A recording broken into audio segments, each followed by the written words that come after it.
سلام برعکس یوتیوب، سوال اقتصادی هستم با هادی و محمد آمریکایی کانادا. آقا اتفاق خیلی جالب افتاد. قبل از اینکه چیزی میخوام الان خبر لایو دارم به جفتشون میدم. یکی به من مسیج زد که آقا من به خاطر دلایلی نمیتونم توی استاک مارکت پول چیز کنم، سرمایه گذاری کنم و من میخوام تو کمکم کنی. بعد بهش مسیج زدم که من چیکار کنم. گفت من به تو پول میدم، بعد تو جایی که صلاح میدونی اینو اینوست کن، بعدش که چیز شد پس بده. خلاصه گفتش که آقا من میخوام این پولا رو چیز کنم، اینوست کنم، ولی نمیتونم، بلدم نیستم، میفرستمش واسه تو. کجاست یارو؟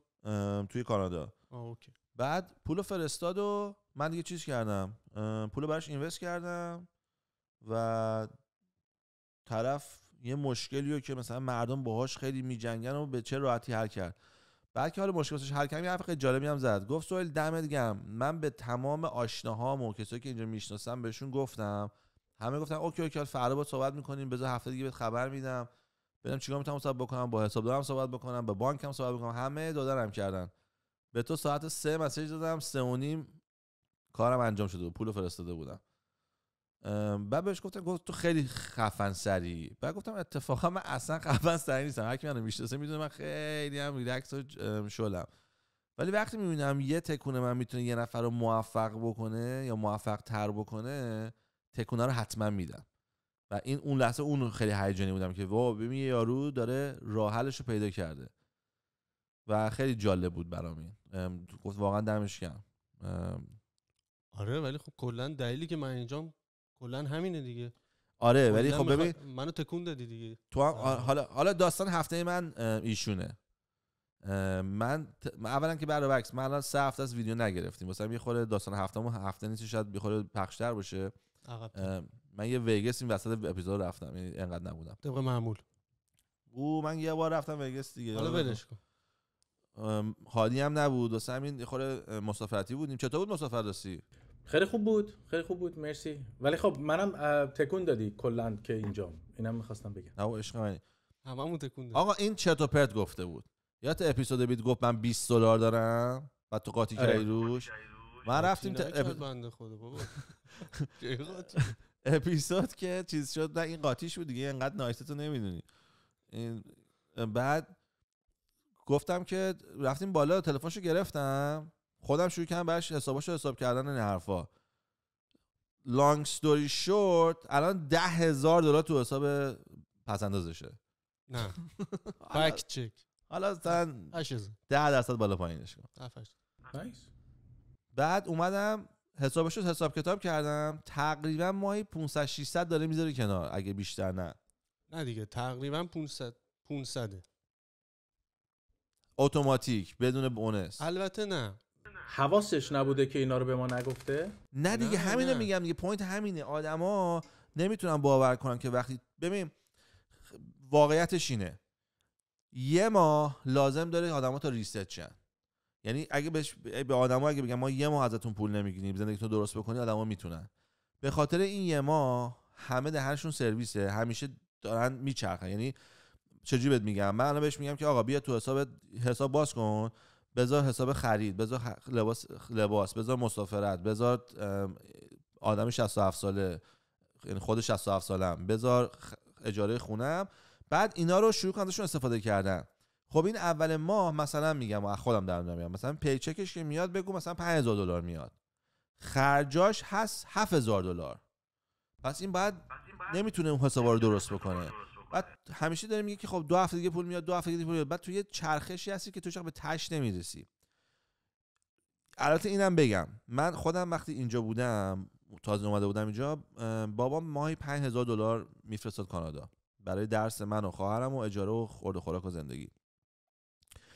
بعد ماهی 4-5 یادم نمیاد دقیقاً، یعنی بالا پایین میشد. بعد همیشه پولو 10 روز دیر میفرستاد. یعنی مثلا اگه ما اول پولو لازم داشتیم بابام 10 پول میفرستاد. هی میگفت امروز میرم بانک، حالا فردا نیست، یه منتظر چک هم بیاد، چک یارو گفت نداره یه روز دیگه. هر ماه یه داستان داشت که بابای من 10 پولو میفرستاد. منم بعد تو این 10 روز زنگ می‌زدم مثلا به کمپانی تلفن بگم آقا ببخشید دیر شده پولتون میدم، اونا میگفتن نگو خوری 25 دلار جریمت می‌کنیم. مثلا به صاحبخونه بعد میگفتم آقا پول 10 روز دیگه میشه ورداری، اونم میگه ای بابا دهنمون سرویس که چه مسخره بازی، اونم آقا ببخشید فلان بسار. یعنی هی حرف من باید یه داستانی رو پلی می‌کردم و ضربه های پولی هم می‌خوردم. بعد یه روز اومدم گفتم یه ماه شد من خودم پولمو جمع کرده بودم شد مثلا چه می‌دونم $15000. اومدم $5000 ریختم تو حساب. گفتم بابا این ماه تو نمیخواد پول بفرستی، تو که هر ماه 10 میفرستی، این ماه اصلا نفرست، این ماه من به تو یه دونه تخفیف میدم، ولی از این ماه لطفاً 29 پولو بفرست که دیگه پول تو حساب باشه، داستان نداشته باشی. حتی یه ماه هم نتونست، یعنی اون یه ماه تخفیفو گرفت، ماه بعد دوباره 10 فرستاد. یعنی اینم هست، یعنی هم این که تو یه ماه همیشه داره اتفاق میفته است که تو رو عقب نگه می‌داره، هم اینی که تو برای این برنامه‌ریزی نمی‌کنی که وقتی من بابامو یه بارم جوری کردم چون برنامه‌ریزیشو نداشت باز جور نشد، دوباره افتاد تو همون داستانش که هر ماه 10 ماه. حالا اتفاقی که با محمد افتاد، محمد یه سری پول خودش جمع کرده بود، من اون پولاشو ریختم تو حسابش. گفتم آقا از این بیا ما حساب ماه بعد رو درست کنیم، این حساب اجاره، این حساب غذا، این حساب، اون پولا ریختیم توش. گفتم الان این ماه دیگه هر چی پول میاد و تو فقط بریز تو حساب پس اندازت. بس سر این الان یه حساب پس انداز براش درست کردم که در واقع ببین محمد اینه، بعد یه حساب براش درست کردیم تو تلفنش و خرجای زندگی محمد پشتشه. قبلا محمد خرجای زندگیشو میداد، الان محمد به تلفنش میگه، تلفنش خرج زندگیشو میده. پس اول ماه محمد میاد پول میریزه تو حساب پسنداز، میاد پول میریزه تو حساب اجاره، میاد پول میریزه تو حساب غذا. بعد که میره غذا میخره آخر ماه کریدت کارتش نگاه میکنه میبینه $67 $300 $2000 پول غذا داده، میاد از اون حسابش که توش $2700 $2000 میریزه به غذاش، $700 براش اضافه میمونه. پس حساب غذاشو چون این ماه من بهش غذا دادم، بعد رفت خونه رفیقش غذا خورد، بعد 2 روز رژیم بود، کمتر غذا خورد دیگه، $700 کمتر به ماهای پیش خرج کرد. ولی تو زندگی معمولی اینو نمیفهمی، این اگه اتفاق بیفته تو بالکنشو نمیبینی. ولی اگه تو بیای یه اوریج واسه خودت بگیری بذاری هر ماه واسه اون حساب در واقع غذا خوردنت، وقتی که یه ماه کمتر غذا میخوری $700 توش میمونه، ماه بعد دوباره 2700 میریزه میشه 3400. آخر ماه اگه 2700 بخوره دوباره 700 میمونه، اگه دوباره 2000 تا بخونه میشه 1400. اگه این ماه یه خربازی در بره بیرون یه کار اضافه بکنه دیگه لازم نیست بگه از کجا پول بیارم، میگه تا $700 میتونم خاویار بخورم. حالا من میتونم یه حرف تو رو تحلیل کنم، اولم که بفهمم درست متوجه شدم یا نه، و اگر درست متوجه شدم انگار یه فرمولی براش تهیه داریم میکنی با رسیپی که تو دادی. اوکی؟ تو داری میگی که من آدم اگر بخوام برای وضعیت مالی خودم تصمیم بگیرم باید یه کاری بکنیم که همیشه این بودجه بندی مایندفول باشه، و از اونجایی که میدونم مغز من انسان نمیتونه در تمام لحظات مایندفول باشه، در لحظات خاصی که جوگیر شده یاد گرفته و حواسش از فرش هست میتونه این برنامه ریزی رو بکنه. پس من بیام مدیریت کارام رو از دست خودم و مغز خودم که نمیتونه همیشه آن تاپ آف همه چی باشه بگیرم و اینو موکول کنم به یک سیستمی که این سیستم رو من دیزاین کردم در موقعی که حالم خوب بوده و حواسم بوده، و بعد کنترل رو بدم دست اون سیستم و کنترل رو از دست خودم بگیرم، و اون سیستمی که خودم طراحی کردم و همیشه میتونه کار بکنه، هر وقت من نیاز داشتم برم از سیستم خودم اجازه بگیرم طبق قوانینی که اونجا هست اجازه خرج کردن داشته باشم. درسته؟ دقیقاً گفتم که تو میشی کارمند خودت. کارمند خودت. همون کاری که مثلا توی امریکا میکنن در مورد وضعیت مالی، یه تراست درست میکنن، نمیدونم اسمش اونجا چیه، ولی یک اکانتی درست میکنن، یه انتیتی درست میکنن، یه شرکت درست میکنن که یک شخصیت حقوقی جدای از منه، میشه تراست خانواده، و دقیقاً من و اعضای خانواده من میشیم کارمندان و کارفرمایان اون شرکت. و اگر خدای نکرده یه پدر مادری فوت بکنه، حتی کاستدی بچه ها و پول اونا رو استیت میاد طبق اون قوانین تراست که توسط ما نوشته شده پولا رو اختصاص میده. در صورتی که اگر تراستی وجود نداشته باشه باید دادگاهی باشه که اون طبق صلاح دید خودش که چندین ماه هم طول میکشه و کلی هزینه داره بگه که خب به این بچه اینقدر بدیم، به این بچه اینقدر بدیم. حالا این بچه رو فرض کن زندگی ماست، بعد من میام یه بار تصمیم میگیرم که اینقدر درصد هزینه غذا، اینقدر درصد هزینه اجاره است. بعد اینکه قوانین تصویب شد دیگه من نمیتونم، خیلی دستم باز نیست که بعدن اگه حواسم نبود همجوری ولنگوار خرج کنم اونجا. دقیقاً. و خیلی جالبه که این کار رو نمیدونم، من گفتم در مورد یه تیکتی که گرفته بودم، من دیدم که هی باید وقتی رانندگی میکنم حواسم باشه که سرعتم مجاز باشه نباشه. بعد یهو دیدم تسلا یه دونه چیز داره که روشن میکنی سرعت تا یه حدی بیشتر نمیره. کنترل خودم رو دادم دست اون.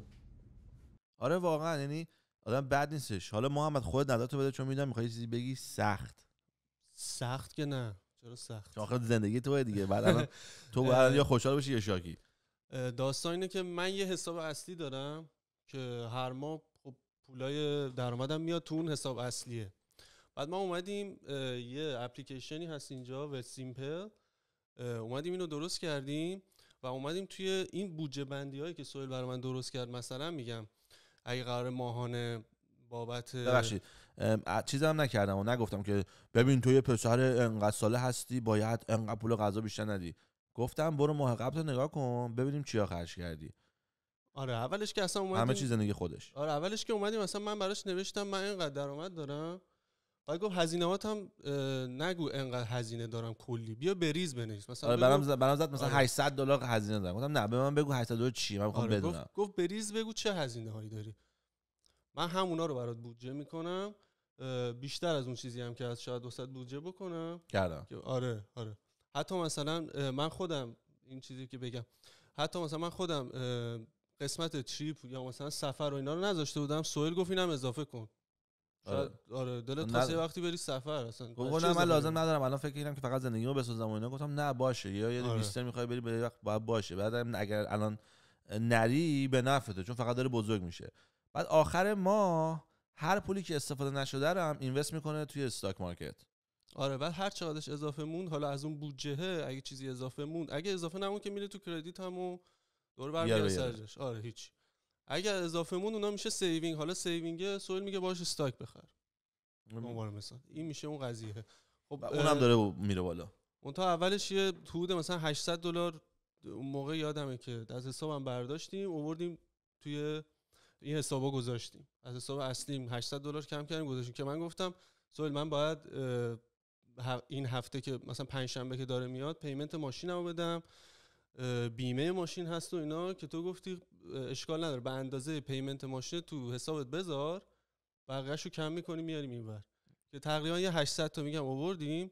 که بعد من گفتم الان به آخر ماه میرسیم، میگم من نگرانیامو میخوام بگم که اینا بود که چی شد که یه خورده اولش تردید کردم و اینا. این بود که گفتم ولی الان راضی ها، الان که راضی ام، ولی اولش میگفتم سوال من مثلا به آخر ماه میرسم، گفتی دود ما مثلا حساب کردیم این فلانه، تو میرسی دیگه نگران چی هستی.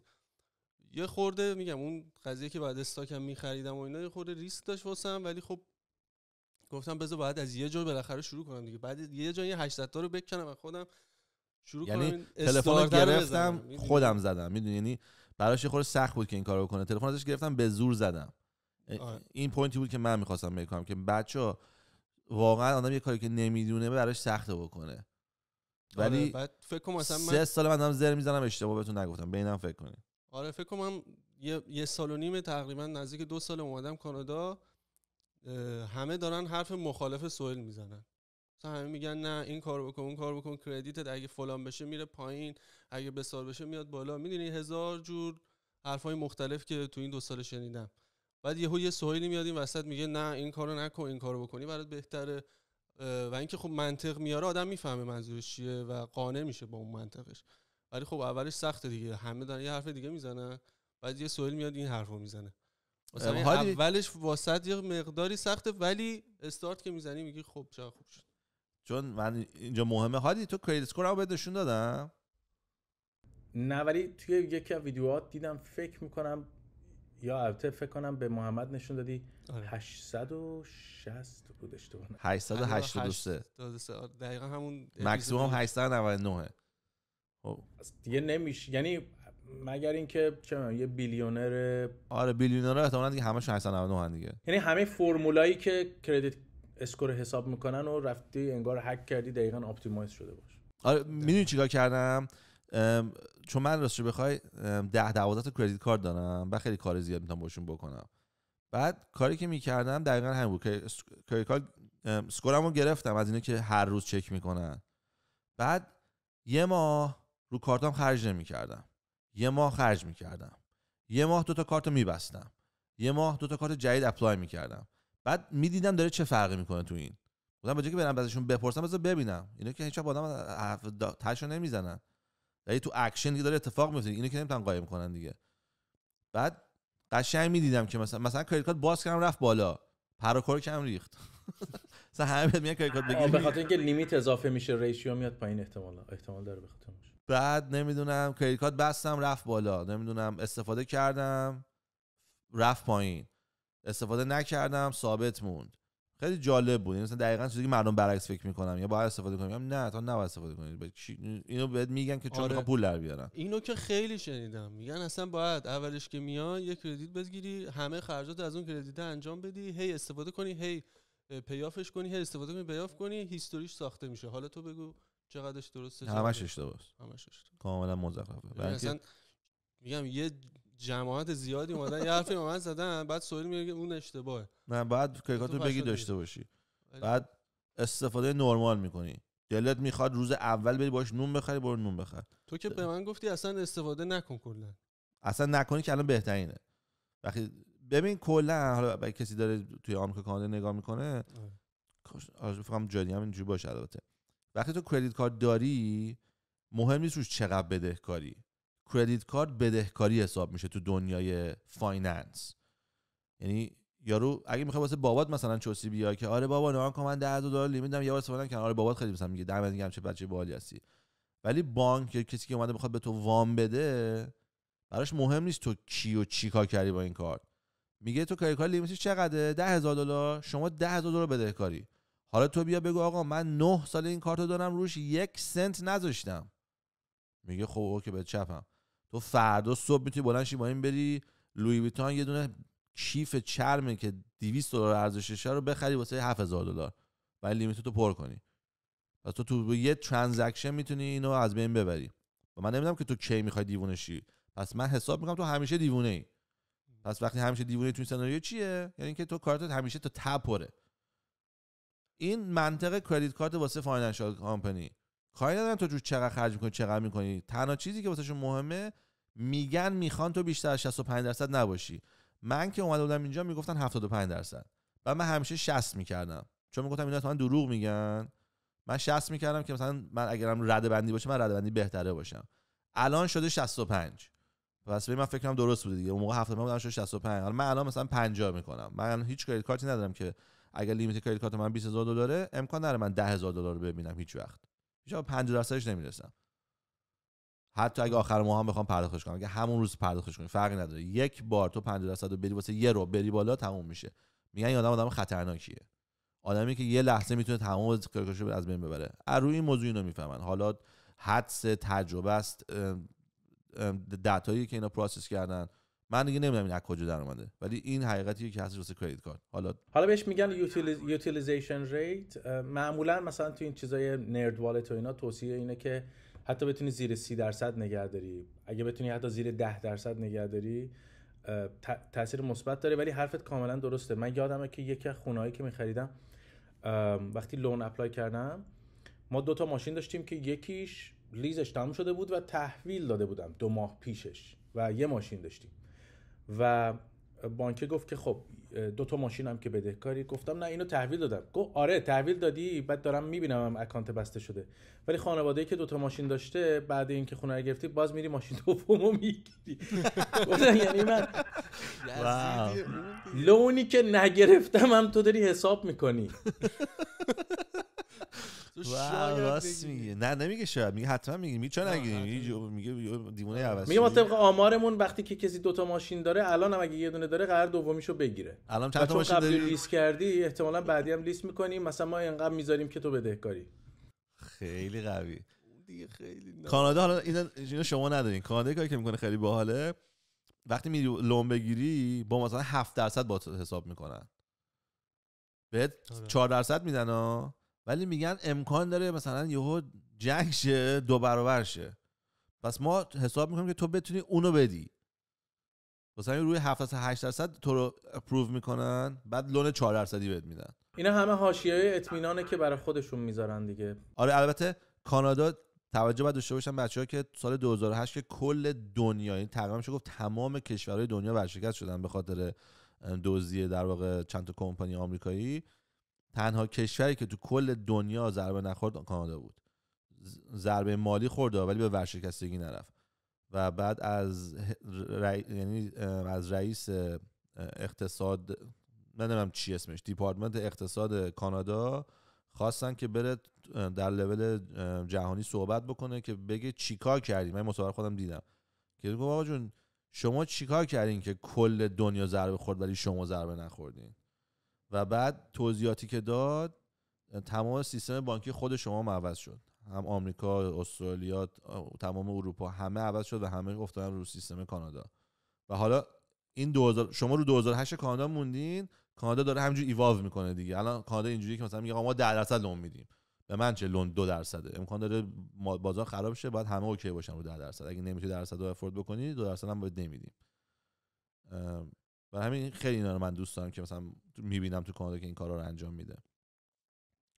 خب این داستان هفته من بود. در اصل من محمد رو درست کردم، ولی واقعا دارم میگم مثل یه بچه‌ای که البته بچه‌ای نگم به قشنگ‌تر، مثل برادر هی بهش صداش کردم محمد بیا تلفن تو بده، بعد مثلا نمی آورد، یا مثلا میگفت ای پرنده، مثلا قشنگ می‌دیدم که داره سعی می‌کرد یه خورده مثلا، حالا میگه حالا میارم دیگه، یه رو دیگه برم بیرون من میارم، برو الان بیار. مثلا مجبورش میگم چون منم چتم یادم میره، بعد مجبورش میگم بیاره بزنم، برو این کارو کن، برو اون کارو بکن. آره. مثلا این که مجبورم میکنی درسته، ولی داستان این بود که با اون اپم خیلی راحت نبودی دیگه، بلد نبودم درست کار بکنم. واسه همین تا اون روز که گفتی مثلا باید استاک میخریدی من نخریده بودم، فکر کردم آردی خودش اتومات انجام شده. آره بعد که به تو نشون دادم گفتی نه اتومات انجام نشده، من باید برات بخرم که بعد خریدم. برای همین میتونم ببینم آدمای دیگه که میان این کارو بکنن خیلی چیز باشن، خیلی مثلا نگران باشن و مثلا خسته بشن و یا مثلا کار اکتیویتی روش انجام ندن. به قول معروف چیز یاد گرفتنش 2 هفته است، 1 هفته است، بعد دیگه واسه آب خوردن میشه. حالا این داستان هفته ما بود. داستان هفته شما چیه؟ داستان هفته من یک تولد پسرم بود که دنبال این بود که براش چه هدیه‌ای بخریم و خب من تحت تاثیر این برنامه و حرفای تو یه مدته که دارم باش تلاش میکنم که بدون مثلا ولیو پول چجوریه، با چه چیزی میتونه در طولانی مدت پول بیشتری در بیاره. مثلا وقتی یه بار یه کاری داشت میکرد گفتم که اینو مثلا ما میتونیم با هم دیل بکنیم $1 بابت این کار بگیریم، میگفت $1 که چیزی نیست و اون یه اکسل براش درست کردم، نشون دادم که این $1 اگه هر سال انقدر زیاد بشه تبدیل به چند هزار دلار میشه توی مثلا 67 سالگیش. و با همین چیزا میرفتیم تا اینکه یه هدیه‌ای میخواست که اگر نوشو میخواستیم بگیریم، مثلا با هم دیگه سرچ کردیم $550 بود و بهش گفتم که خب به جای اینکه تمام این پولا رو بیایم مثلا بذاریم برای یه دستگاه فوتبال که مثلا فوتبال دستی بازی کنی باهاش، بیا نگاه کنیم ببینیم که آیا میتونیم همینو با همین شکل خوب کم استفاده شده تقریبا نو میتونیم استفاده بکنیم، نگاه بکنیم پیدا کنیم که کسی اینو داره ولی نمیخواد. و این $550 مال کاسکو بود.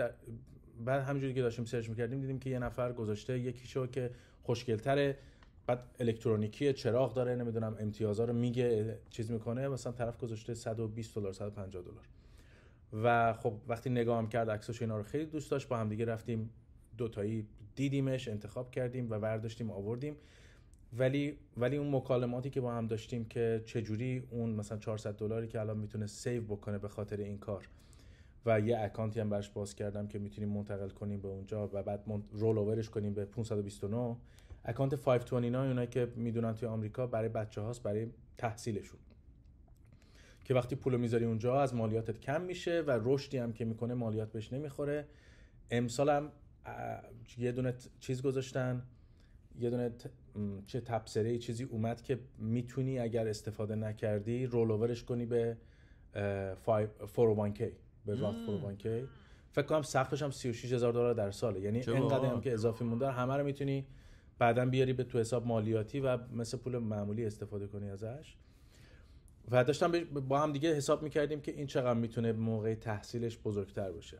و خب این درس‌ها رو انگار مثلا با یه بچه‌ای داری تمرین میکنی که الان 7 سالشه، اول ابتداییه، و خودمون داریم کی تمرین میکنیم وقتی که 40 سالمونه. یعنی اینا خب خیلی زود، خیلی جلوتر میاد. نه اینا بچهای تو، کسی که این کارو میکنه، کسی که این کار میکنه. یعنی مردم روی عشق سعی میکنن، میگه بابا بچه‌ام بذارم نو بخرم، نمیفهمه که داره اشتباه میکنه. یعنی هم داره جیب خودشو میزنه، هم داره به بچه بدآموزی میکنه، هم داره آشغال درست میکنه. تو وقتی بری یوز بخری در واقع آشغالم جلوگیری کردی.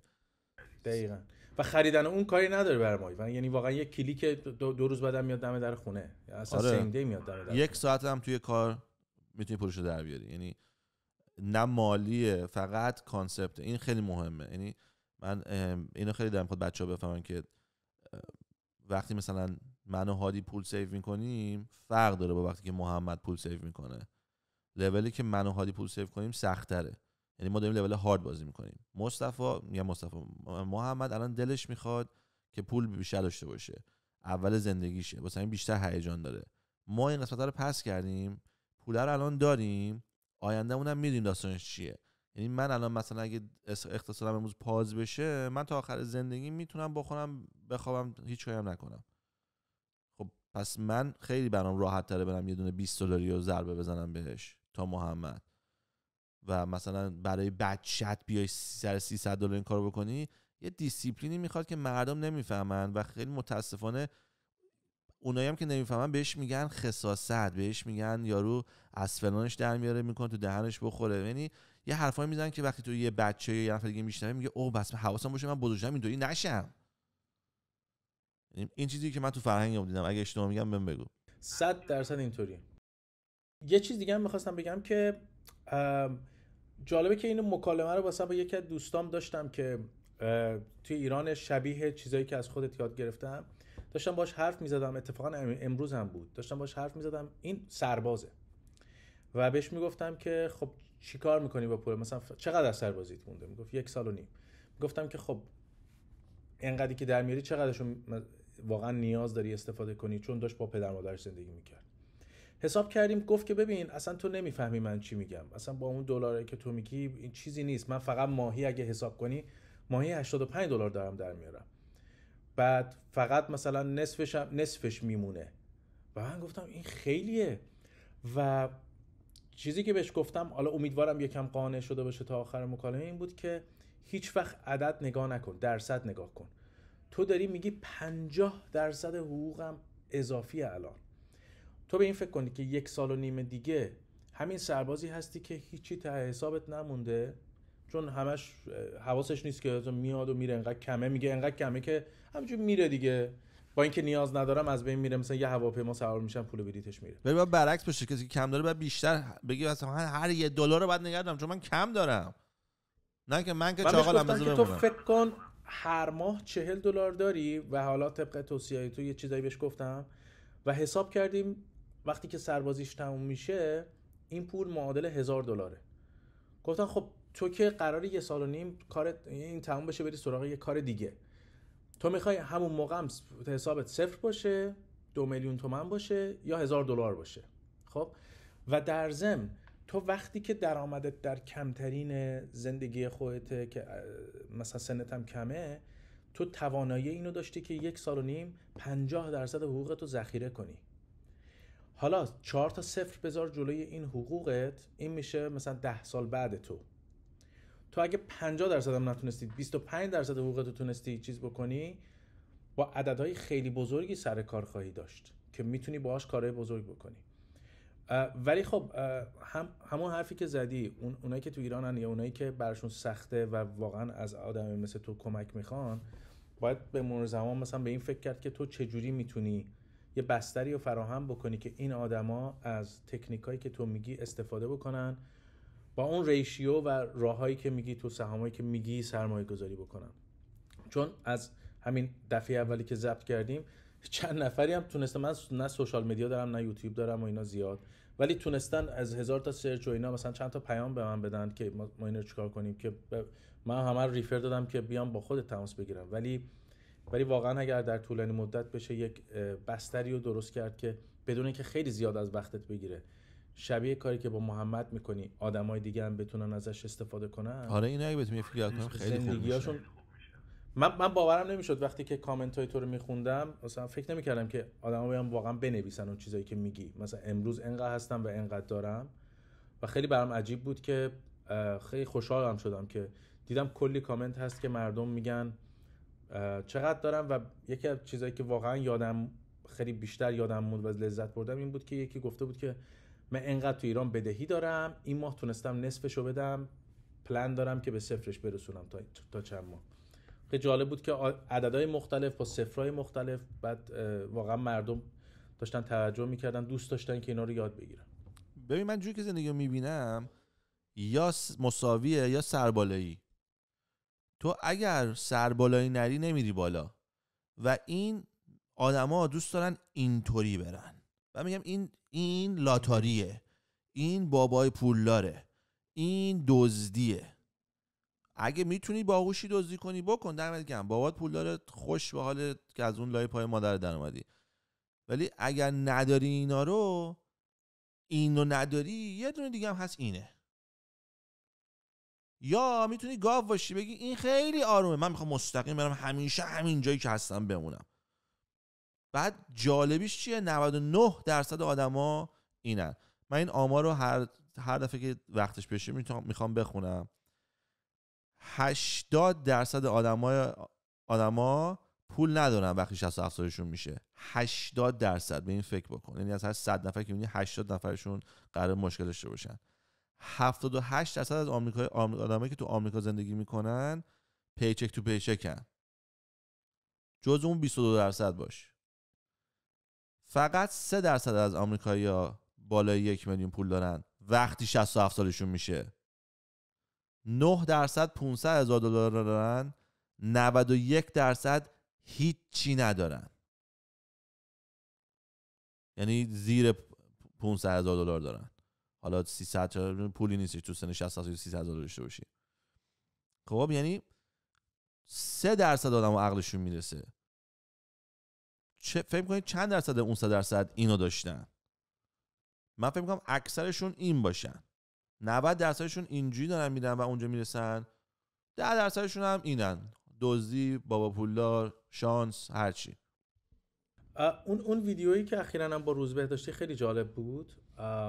اونجایی که گفتی یه مشاوره میخواستی بگیری، روزبه بهت گفت که بخر بیت کوین بخر، یکی دیگه گفت یه کاری دیگه بکن، یادم نمیاد. و روزبه گفت بخر، یکی دیگه گفتش که وایس و یه ما دیگه میریزه اون موقع بخر. دقیقاً یادمه.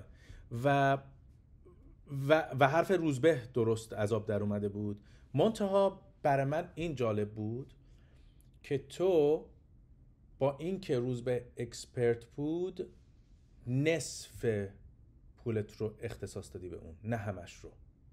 و این خیلی نکته مهمیه که حتی بهترین ها رو هم توی یه شاخه خاصی وقتی میبینی یه توصیه میکنه، تمام تخم مرغات رو تو اون سبد نمیذاری.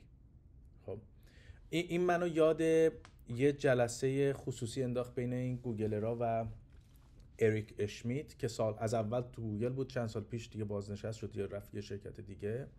سی تی او اینجا بود و همیشه با فاوندرها کار میکرد و کارهای مالی رو مثلا خیلی هاشو مدیریتش با اون بود توی گوگل. یه فایرساید چت گذاشته بود و در مورد موفقیت مالی و نوع نگاهش به سهام و دقیقاً سرمایه گذاری داشت میگفت ببین من کل وال استریت رو گشتم، همه این کتابا، وارن بافت، همه رو کانسیدر بکنید. اگه بخوام فقط یه جمله بهتون بگم، اینی که آدما چجوری موفق و پولدار میشن، اینه که پورتفولیوشون دایورسیفایده. یعنی اینکه تمام پولایی که میخوان سرمایه گذاری کنن رو تو یه چیز نذاشتن، اومدن تقسیم کردن. این کل جمله‌ای بود که میخواست بگه. و اون ریشیویی که تو گفتی که من با آدما و خودم میگم که مثلا نصفشو بردار بذار S&P 500 که 500 تا کشور 500 تا شرکت اول دنیاست، بعد یه بخششو بذار تو بیت کوین آمریکاست، بعد یه قسمتشو بذار بیت کوین 20%شو و بقیه‌شو طلا. اینا هر کدوم به تنهایی تکون نمیخورن، به ویژه طلا اصلا تکون نمیتونه ارزشش بیاد پایین. ولی تو حتی 500 تا کشور اول 500 تا شرکت اول آمریکا هم در نظر بگیری، میگه که گیرم که اقتصاد دنیا مثلا 10 سال بیاد بکوب زمین دوباره پاشه، همچنان 50% دیگه پول من توی جای خیلی سیف تره که داره عکس اون. آره اینا خیلی جالبه. یعنی این اگه میره بالا میره پایین، این یکی حتما میره بالا. جفتشون آروم میرن بالا، ولی اگه یکی بره پایین اون یکی زیاد میره بالا، بعد دوباره اینجا همدیگه رو میت میکنن، دوباره اینجوری میشه. خیلی یعنی که تو اوریج نگاه کنی، اوریج همیشه نمیتونه به سمت پایین باشه. و اینم اگه واقعا کانسیدر کردی که یه روزی به آدم‌ها کمک بکنی، یه بستری باشه که بتونن با این شکل پورتفولیوشون رو تقسیم بکنن و سرمایه گذاری کنن، خیلی میتونه به نفع آدم‌ها باشه. آره خیلی باحال میشه. منم مطمئنم فقط بچه‌ها جون مادرتون هر هفته این برنامه 60 رو نگاه کنین، 1 ساعت از زندگیته بذار تو ماشین، بذار فلان. به مرگ مادرم برای پول و معروفیت ما نیست. مگه میخواستم پول در بیارم الان یه دونه کیک می‌ذارم تو صورت این، ها می‌خندید، این معروف میشد. این همه دوست معروف دارم، میرفتم خودشونو می‌کردم بیان بشن بغل من باشون ویدیو بگیرم، بعد با پوبان این کارو کردم، با خلسه این کارو کردم، با جی جی این کارو کردم. چرا من یه بار این کارو نکردم؟ اومد موهش تموم شد دیگه، باحال بود و دیدیم و دیگه همه نمی‌دونیم هنرمندمون کیان و چیان. الان دیگه همه فهمیدیم دیگه، هیچ چیز جالبی نداره برای من حداقل. برای همین من عاشق این برنامه‌ام و واقعا ناراحتم از صمیم قلب که این ضعیف‌ترین برنامه کاناله. یعنی دقیقاً دوباره همون آمارایی که دادم، اکثریت آدما میگن اوه این برنامه خوبه. نه، من این چیزی میخوام که براش تاثیر نشه باشه، میخوام بخندم، میخوام یه نفر رو مسخره کنم، میخوام به یه نفر رو هیت بدم، حالا هر چیزی که به قول معروف چیزته. دمتون گرم که هستین. اگه میشه اینجا بیاین کامنت بنویسین چند سالتونه و چقدر پول دارین برای 67 سالگی. و ما میخوایم اینو همیشه ببریم بالا. وقتی میخوام 5 سال بعد 10 سال بعد میایم کامنت ها رو بخونیم ببینیم نگاه کن چقدر عدد شده. من و هادی پیر شدیم، محمد بزرگ شده.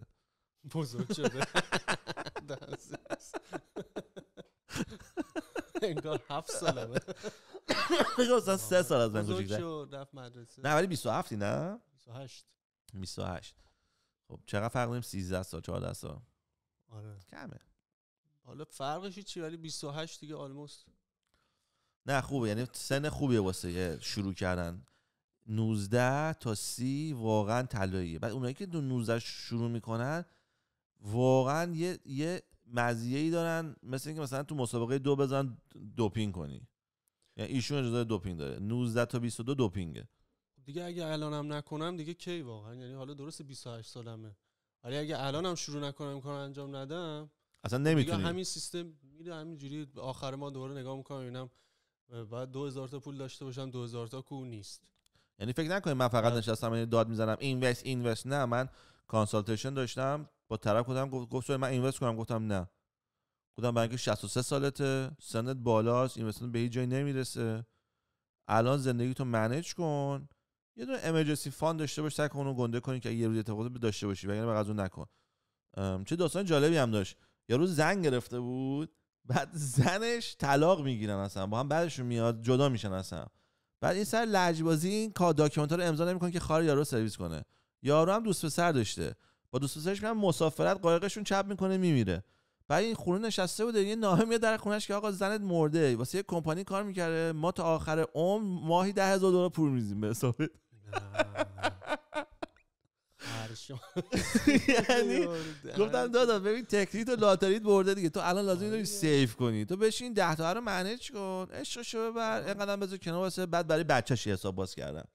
برای بچه‌ش حساب باز کردم، 2 تا ترانسفر کردم تو اون حساب ماهی. گفتم بچه تو سن 67 سالگی مثلا 30-40 میلیون دلار پول داره، بچه تو ساختی، خودت هم قشنگ با ماهی $8,000 تا روز آخر زندگی تو نه خونه بخر نه اینوست بکن.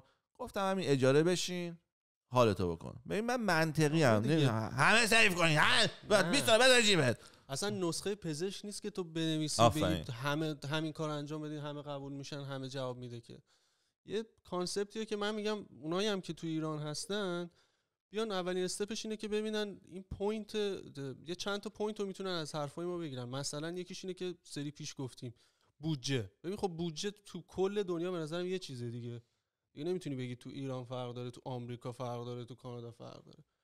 دیگه اولین استپ این پوینت هست که بذار یه مثال بزنم بچه‌ها خوب بگیرن، بعد حالا برید سراغ استپ‌های بعدی که حالا چجوری. این که میگه بودجه یا مثلا طلا بیت کوین همه جا یکیه دیگه. من چون خودم ایرانیام میفهمم ایرانی‌ها چه بازیایی دارن. خودم آدم اینجا هر چی میشد میگفتم من که تازه اومدم من نمیفهمم. بعد با یه خانومه تو دانشگاه قرار داشتم ساعت مثلا 2، بعد 2:20 رسیدم. بعد زنه گفت چی میگی مثلا برو قراره 15 دقیقه‌ایه مثلا نفر بعدیه. گفتم حالا ببخشید من از ایران تازه اومدم. گفت مگه تو ایران ساعت ندارین؟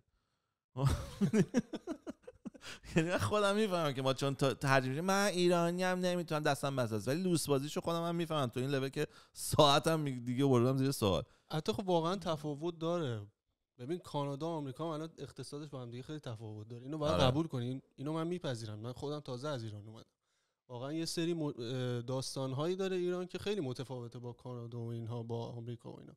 اینو من میپذیرم، ولی خب میگم اون کانسپت مهمه. اون یه پایه‌ای داره حرفای ما یه وقتایی مثل بودجه و اینها که تو به نظرم میگم تو کل دنیا یک چیزه و اگه اون تعریف رو بفهمی میتونی از یه جا شروع بکنی. حالا یواش یواش میتونی از تو مشاوره بگیره. هادی هست میتونن بپرسن که کجا سرمایه گذاری کنن بهتره، با چه روشی بهتره. اینا دیگه میشه تو ایران که خیلی راحته، چون تو ایران تو آپشنت فقط طلا و بیت کوینه، یعنی آپشن سوم نداری. دارم بهت میگم خب دیگه این میدونی اینو مشاوره‌ای که تو میتونی بدی، چون تو وقتی که پولت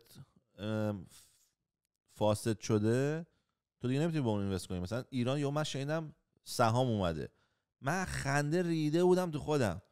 میگم خب وقتی سهام امروز میخری 100 تومن بعد فردا دلار شده 10,000 تومن، بعد سهام بعد بشه 100,000 تومن، بعد معنی نداره سهام رفته پایین ولی قیمتش رفته بالا. اصلا کار نمیکنه تو دنیای سهام. تو نمیتونی اینقدر پولت با واقعیت بالا پایین بشه، واسه همین هیچ کار نمیکنه. حتی من خودم تو ایران واسه طرفت هست ببخشید، خودم تو ایران سهام داشتم، منتها شرکتی بود که میدونستم سهامش به فاک اصلا نمیره، فقط تدریجی شاید هر سال یک مقداری رشدم داشته باشه و داشت.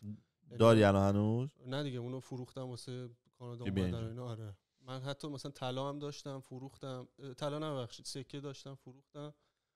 آقا این آخرین حرف میزنم برنامه رو جمعش کنیم. آقا سکه ایرانی دزدیه، من اینو نمیدونستم. من که اومدم اینجا بلد نبودم طلا بخرم. اول که نمیدونن آمریکا و کانادا اگه طلا میخواین بانک میفروشه، هر بانکی بری بگی طلا میخوام بهت میده، فقط باید سفارش بدین. قسم شعبه اصلیشون داره. تو ونکوور مثلا رویال بانک توی رابسون تو داونتاون داره. بعد حالا کاری نداریم. ما خب نمی‌دونم طلا از کجا بگیری، یه خودم سخت بود پاشی بریم مثلا داونتاون ولش کن دیگه. همین می‌رفتیم ایرانی‌ها بودش زده و سکه، مثلا آقا سکه بده دیگه. اونم گفت سکه چنده، 200 تومن 300 دلار هر چی بود می‌خریدیم میومدیم. عروسی‌ها سکه میدادیم به هم دیگه، یعنی رایجه تو خارج از ایران سکه استفاده بشه. فکر کنم شاید آمریکا هم اینجوری باشه، نمیدونم. بعد یه روز سکه‌امو درآوردم رفتم طلا فروشی بفروشم. می‌خواستم یه اونس بخرم. بعد مثلا 5 تا سکه داشتم که پول ایرانی، یعنی تو مغازه ایرانی دونه 400 دلار از من می‌خرید. 420 به من می‌فروخت، 400 دلار می‌خرید فرض کن. خب بعد رفتم مغازه یه طلا فروشه 5 تا سکه رو گذاشتم روش، گفتم من 5 تا سکه رو می‌خوام بفروشم. تو مغازم فکر کنم الان مثلا بهم بگه 2000 دلار. بعد یارو گفت 1300. میگم وا طلا مگه چونه ای دادم مگه گرم نیستش؟ گفت خب آره اینا گرمش اینه، گرمش اینقدر میشه 1300. گفتم اینا رو مغازه ایرانی 400 می‌خره. در آورد طلا گفت برو بفروش مغازه ایرانی. گفتم خب پس چرا اینطوریه؟ گفت برای اینکه اونا دارن پول سکه رو میدن بهت، پول طلا رو بهت نمیدن. گفتم من فکر کنم پول سکه فقط پول طلاشه، ما فکر کنم رو طلا داریم میریم جلو. گفتش کلیاری که میبینی نه، چون قیمت این 1300 تو داری میگن این 1300 میتونی بری 2 دلار بفروشی، بعد این 700 دلار احمقانه است اضافه است. خب رفتم مغازه ایرانی فروختم، بعد برگشتم همین طلا فروشیه 2 دلار واقعا طلا خریدم. بعد اینو من نمیدونستم واقعا، تو سن مثلا 32 سالگی اینو یاد گرفتم. من فکر می‌کردم مثلا سکه طلای ایران رو وزن بالا پایین میشه، ولی نگو که مثلا الکی یه قیمت هم واسه خودشون زدن توش. قیمت داره. واسه آقا سکه طلا نخرید، سکه بهار آزادی و نمیدونم شاهنشاهی اینا همه رو بیخیال شید، سکه نخرید. شمش.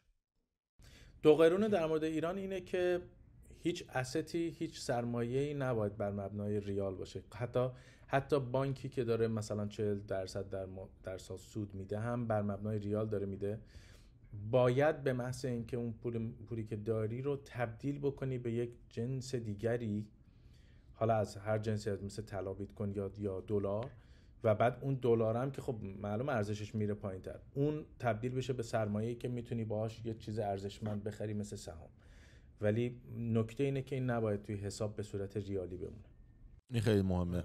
و اگر بچه‌ها میخوان اینو بدونن، توی کشور ونزوئلا اگه اشتباه نگم یه زمانی تورم انقدر رفته بود بالا که هر کی کار میکرده روزی 2 بار حقوق میگرفت، یه بار ساعت 12 یه بار ساعت 5. و ساعت 12 وقتی حقوقشون رو میگرفتن میرفتن خرید میکردن، چون اگه صابون ساعت 12 بوده 3000 تومان، ساعت 5 بوده 3200 تومان. برای همین تورم انقدر زیاد بوده که روزی 2 بار پی میشدن. فرض کن، یعنی یه چیزی که میدونید که اوه این کی تموم میشه، این یه چیزی که میتونی ببینی تو هیستوری هم هر کشوری که روش بوده ننش سرویس شده، مثل ونزوئلا، مثل کوبا، نمیدونم اینا فکته. واسه همین حواستون باشه تو وقت تو همچین متاسفانه توی کشور فاسد، یعنی توی پول فاسد افتادی، باید سریع پول رو تبدیل کنی به چیزی که دنیا داره کنترلش میکنه، که باز میگم بیت کوین، طلا، هیچ آپشن سومی تو ایران وجود نداره.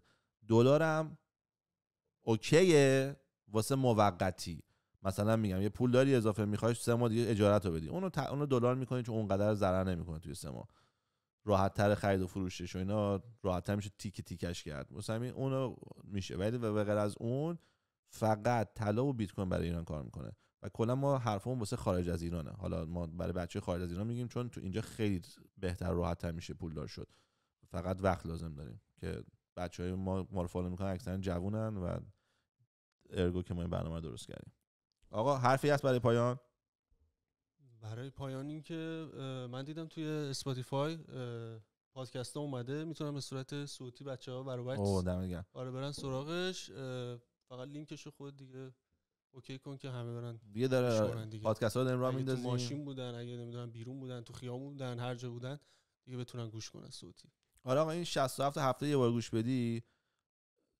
بدترین حالت اینه که ما معروف میشیم، بهترین حالت اینه که تو پولدار میشی. منم ضررش کجاست؟ دمتون گرم. مرسی. امیدوارم جشن پولدار شدن مخاطبات رو وقتی بگیریم که سن ما هم زیاد شده و برنامه‌ت نمیتونه بیشتر از 1 ربع ادامه پیدا بکنه. بریم خوب. معمولا بعد 1 ربع دیگه باید بری دستشویی، چون نمیتونی بیشتر از این. من که باشم دوربین رو موو می‌کنم دستشویی. خلاصه خیلی ممنون، ان شاءالله که هفته بعد ببینیمتون. دمتون گرم. برای وکس جان.